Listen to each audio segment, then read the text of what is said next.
हनुमान जी ने राम जी और लक्ष्मण को सुग्रीव के पास ले गए। रास्ते में उन्होंने उनके लिए केले, फल और जल लाकर दिया, मानो अपने प्रभु को पहली बार सेवा का अवसर मिला हो। सुग्रीव ने दोनों को नमस्कार किया और बोला, मेरा भाई बाली मुझे मारना चाहता है। मैं इस पर्वत पर छिपा रहता हूँ।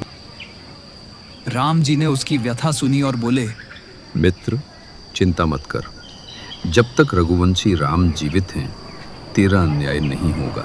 वहीं पंपा सरोवर के किनारे राम और सुग्रीव ने अग्नि को साक्षी मानकर मित्रता का संकल्प लिया। फिर वह दिन आया जब राम जी ने बाली का वध किया।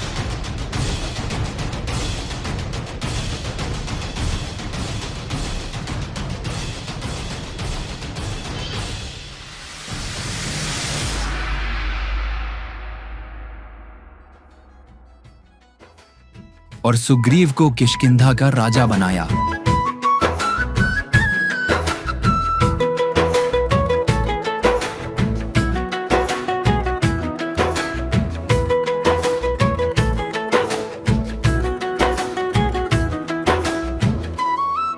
हनुमान जी के लिए यह केवल विजय नहीं थी, यह उस क्षण की शुरुआत थी जब उन्हें अपने प्रभु की सेवा करने का पहला अवसर मिला था।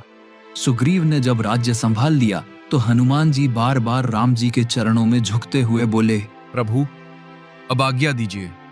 सीता माता की खोज का कार्य मुझे सौंपिए। राम जी ने मुस्कुराकर अपनी अंगूठी हनुमान जी को दी और कहा, जहां भी सीता को देखो, ये मेरी पहचान देना। कहो, राम तुम्हारे बिना अधूरे हैं। हनुमान जी ने वह अंगूठी अपने मस्तक से लगाई और बोले, प्रभु, जब तक सीता माता न मिल जाए, हनुमान विश्राम नहीं करेगा। समुद्र पार करने की प्रतिज्ञा कुछ समय बाद हनुमान जी उस दल का हिस्सा बने जो सीता माता की खोज में दक्षिण दिशा की ओर गया।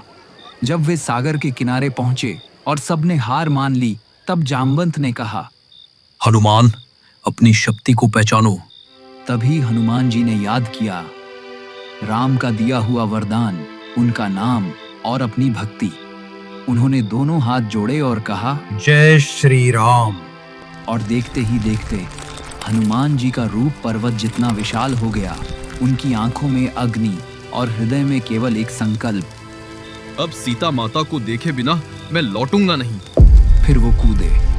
समुद्र गर्जना कर उठा, पर्वत झुक गए और हवा भी थम गई।